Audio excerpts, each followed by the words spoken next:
Namaste. Welcome dear students in the social study class. It's me Prakash Subedi. Today I am present with the second lesson of grade 8. Dear students, in last class we have discussed about the development, pace of development, resources of development and many more. And let me to recall that lessons once. We defined the term development. What are the main resources of the development that we need as human resource, economic resource and the natural resources, use of them and how we can carry it, in the absence of those resources, how does that development differs, or the pace of development differs. We made the discussion within it, and today to aid for the same topic, how does the pace of development differs each other.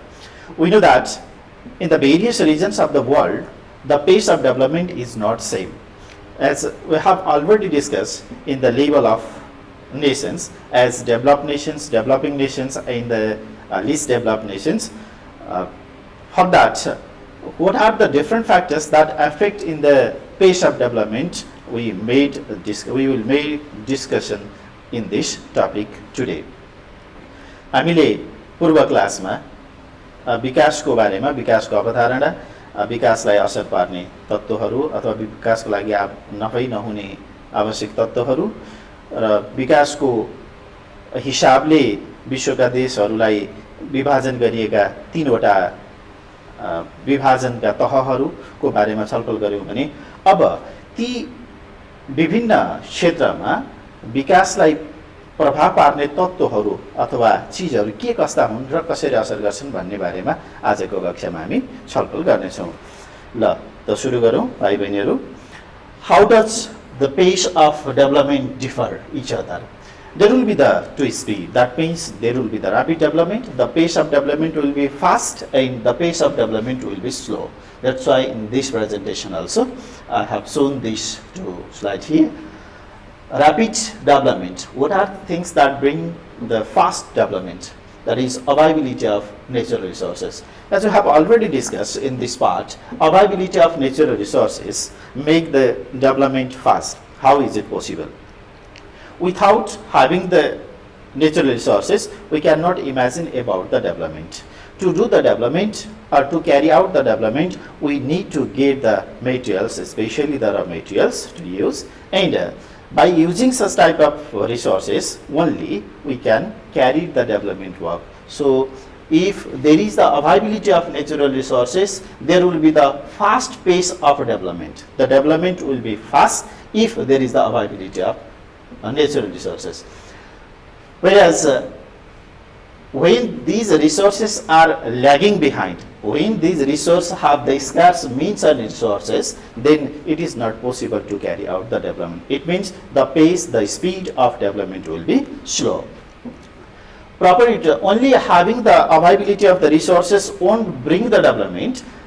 How to use or how will we use such type of resources without throwing any wastage for the available resources? If we can use it in optimum way, then the development work can be fast.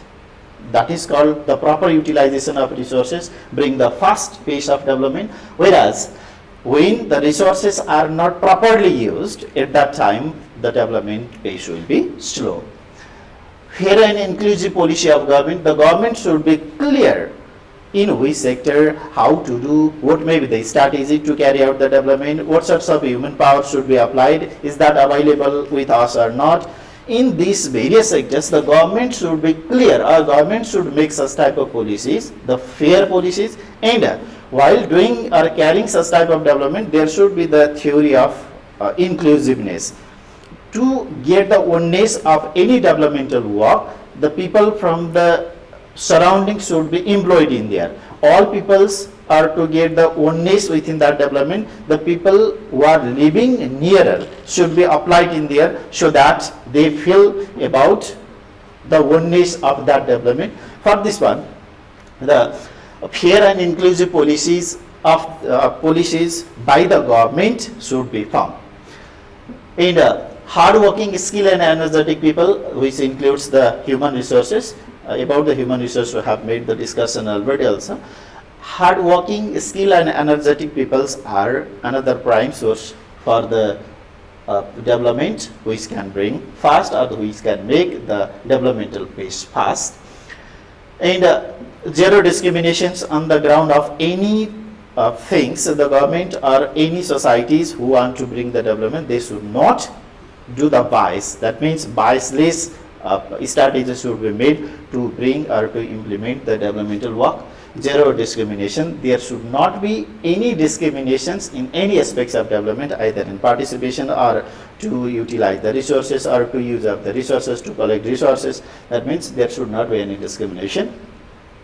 Stable, far-sighted and transparent government should be in there. If there is the stable government, one can bring the developmental policies, if that can sustain for a long time, that can implement according to their thinking, so that we can do the development fast. That's why the need of stable government is found, sourced in here. Far-sighted and transparent. What will be the impact of that development in the futures?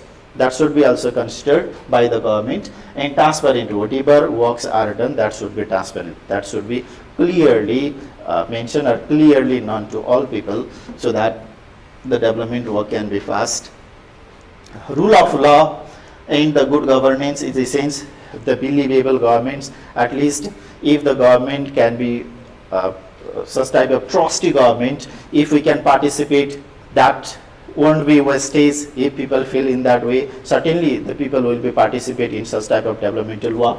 And then a rule of law means if how the rule or how that policy is written about to carry out the development, if people can think about the trustee within the government, then if they think that, if people think that this work is going on according to the rule, then they feel that is the one development. There is not any innovation, so that the development can be the rapid one. And good topography, soil and favorable climate, that also comes under the natural resources. Good topography favors for the development to carry out the development. Soil and favorable climate, all of these things are the great thing to influence the pace of development. Whereas in the absence of those things, the development pace will be less. See the few of the points in here. Scar of, that means shortage of means and resources. If there is not the availability of the resources, then we cannot use those resources in the development, so that we cannot carry it, or the pace of development won't be fast. Improper use of resources, if the resources are not properly used or utilized. And bias in non-inclusive policy of the government is government try to favor few of the group, favor few of the caste, or favor few of the regions. Then at that time also the other who are not included in there, they may feel the inferiority, so that they cannot support in the development work, and development cannot be the fast. An unstable government, time and again, or the government it changes again and again, one bring the policy that without completion of that implementation, if another government come, another government may not support for that program. So in this way, unstable government lead to the slow pace of development. Corruption in administration, which plays to raise the trust, or people became untrusty towards the government if there is the corruption. And brain drain problem also lead, the educated people will be eloped from the nations, or they have overseas, so that may also lead to the slow, because the skilled workers will be employed in outside.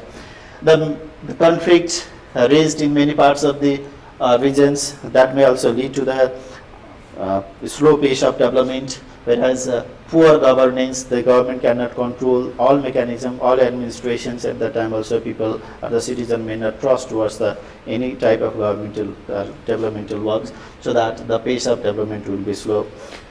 So in this way, what we can conclude is that these are the major factors, or the major things which may differs the pace of development fast and slow. So in this way, let's conclude this lesson, previous lessons. And today we will add the second lesson also, the lesson 2, regionalism. Somehow it is also related towards the development.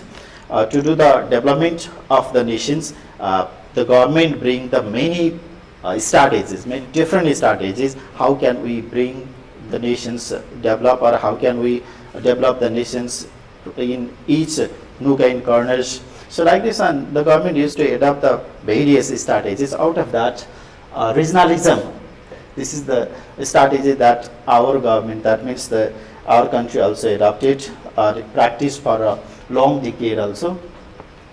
So in fact, what is regionalism, or what are the development regions, how it was divided, how we come up to this republican, then let's do some of the themes within it.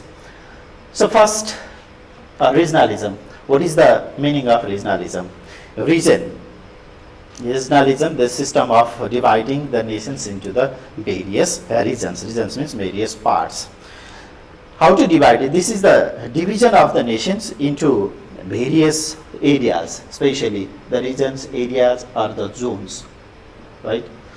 The division of nation into various regions. We may divide the country into the various regions. Various areas may be also defined, or many zones for the proportional development is termed as the regionalism, that I have kept the definition in here as division of a nation into various regions, areas, or zones for the proportional development is termed as the regionalism.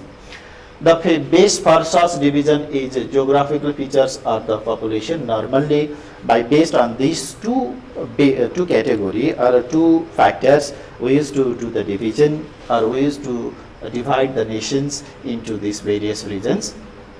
Division, in fact, the regionalism is such type of concept to divide the nations into the different regions or different areas, so that each regions can develop, or all regions can be equally developed within a same time.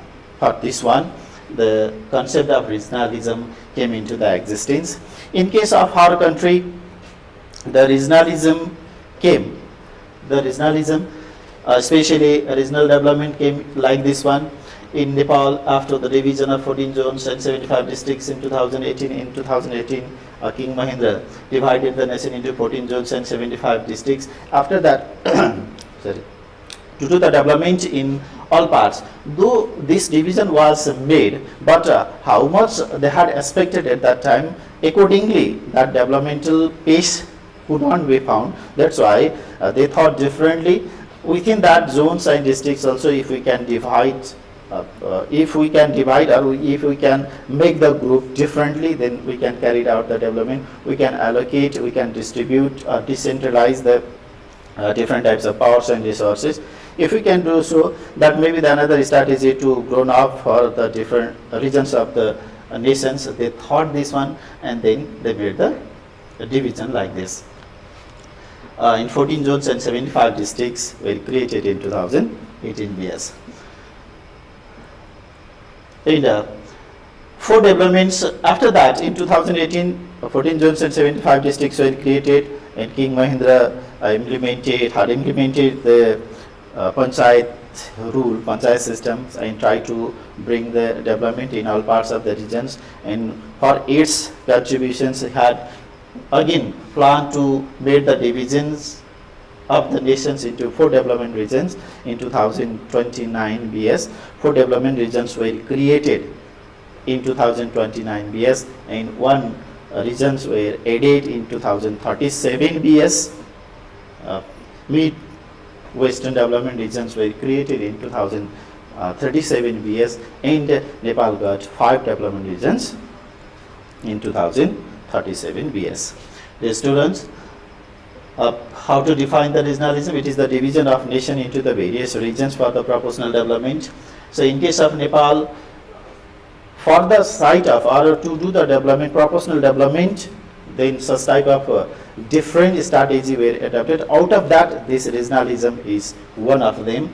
And 4 development regions were created in 2029 BS, whereas 1 is added in 2037 BS and became 5 development regions in Nepal.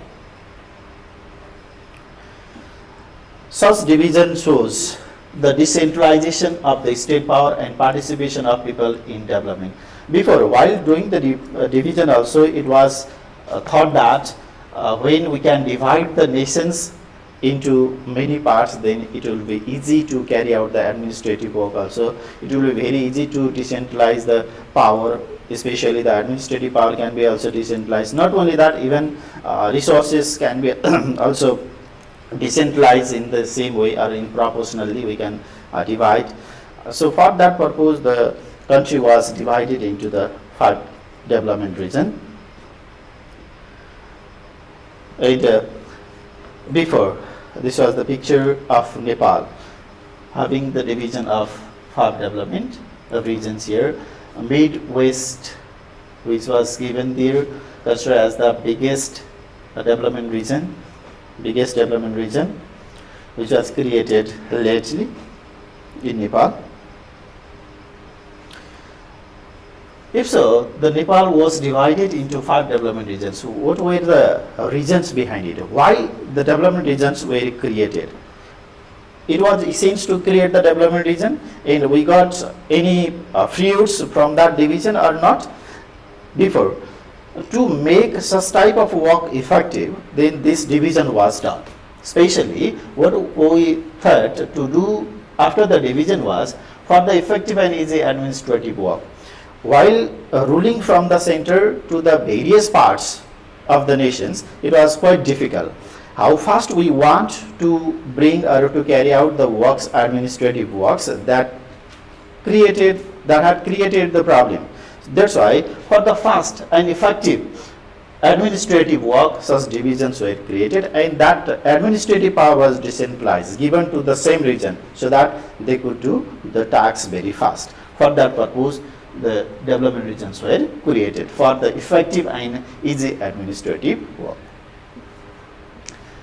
And to identify and utilize the available resources. When such type of divisions was created, then what that regions thought, they won't remain only seeking the help from the center, because that power was also given to them. Manage the resources, utilizing the resources, and other tasks are also decentralized, so that they will feel responsible themselves, and then they try to identify the resources, what type of resources that we can utilize, so that the sense of competitions will be increased. That development region develop within this space, and my development region should be also developed within this space. Like this, the sense of competitions will be increased, and then they will try to find out the resources.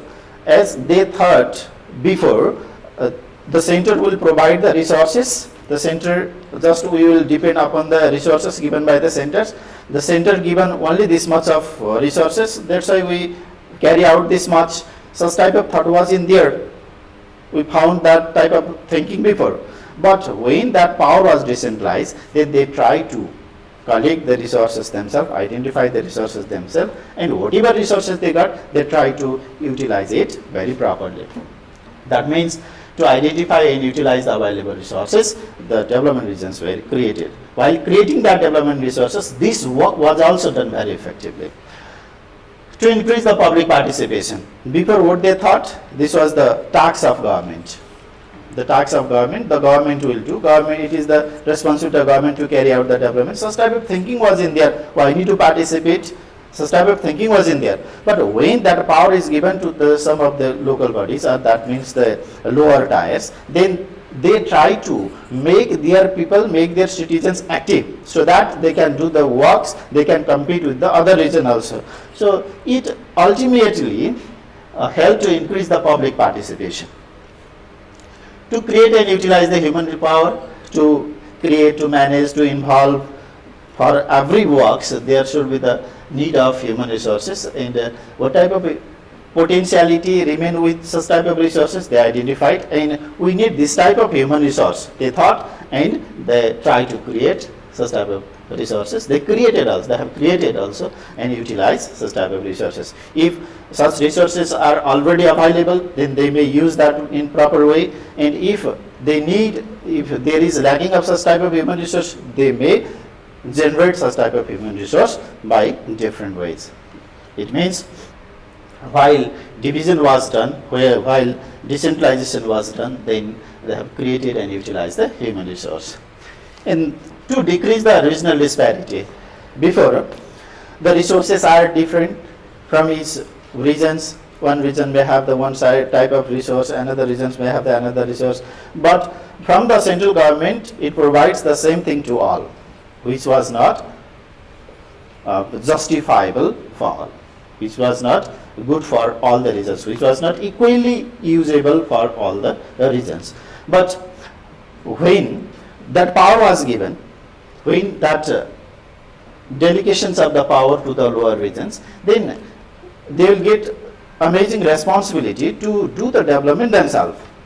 And to do this one, there was the sense of competitions increases, and one regions will also develop in their own potentiality, another region also develop in their own potentiality. That created the sense of competitions, and automatically the developmental works carried on, and then that regional disparity, especially in terms of development, the regional disparity will be decreased. That means both are, all regions may equally develop. To do this one also, it was quite good to develop, to create the development region. And it's like that, to promote the cottage industries and the indigenous skills also. Whatever we have, what type of resource that we have, then that will try to enhance.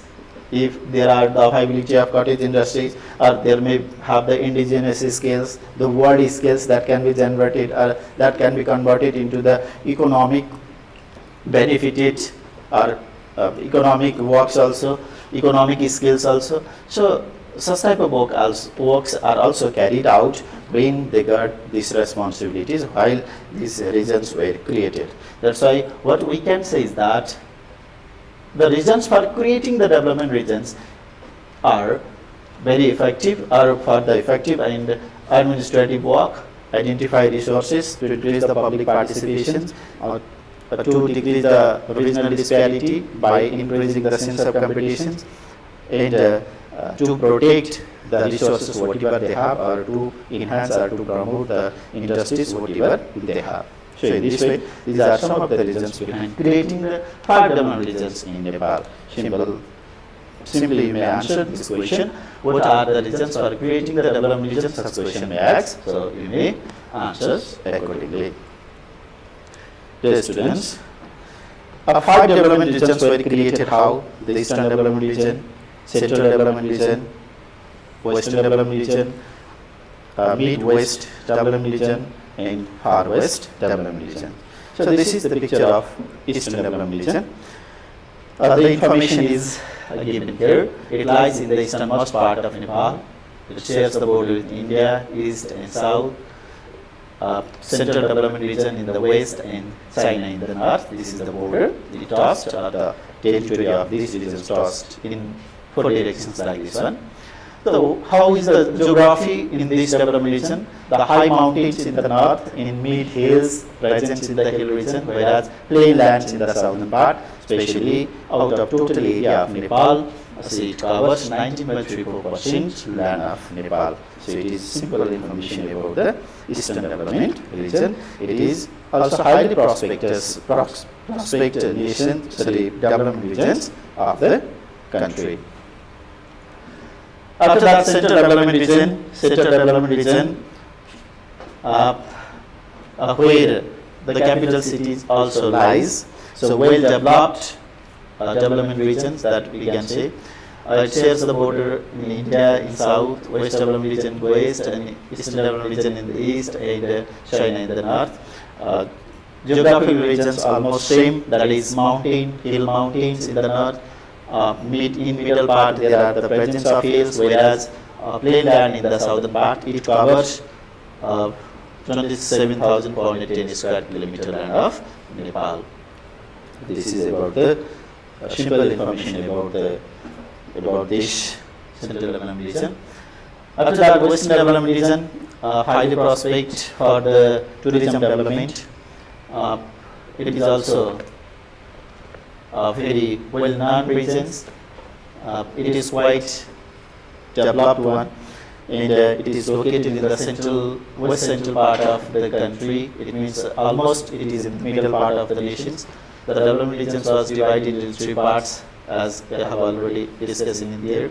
The same geographical pattern is found in there. The area which covers is 29,398 square kilometer. Like that, Midwestern Development Region, by the area, this is the largest one, but there is a very difficult topography that we get, very difficult to do the development works also. That's why the geography was almost very difficult. Hills and big hills are presented in the different parts of the regions. There is very less plain land found in this region. It covers 42,380 square kilometer out of the total land. Like that, Far Western Development Region, which is one of the Nepal's 5 development regions. In westernmost part, it lies in India. So it covers 19,540 square kilometer area out of the total one. So in this way, the 5 development regions were created in Nepal. So dear students, it is the question time. It's the end of the second lesson, that is the regionalism. Hope these questions will be solved and submitted to your teacher. What is regionalism? Simply you will define the term. Which development region was added at last in Nepal? We have made the talking about this one also. Mid-Western Development Region were created at last. Now, why are development regions created? List any 6 regions. Just before we have made a discussion within this topic also, 5 development regions were created. So in this way, today's lessons will be also end. Hope you will solve this question and submit to your concerned teacher. Have a great time. Thank you.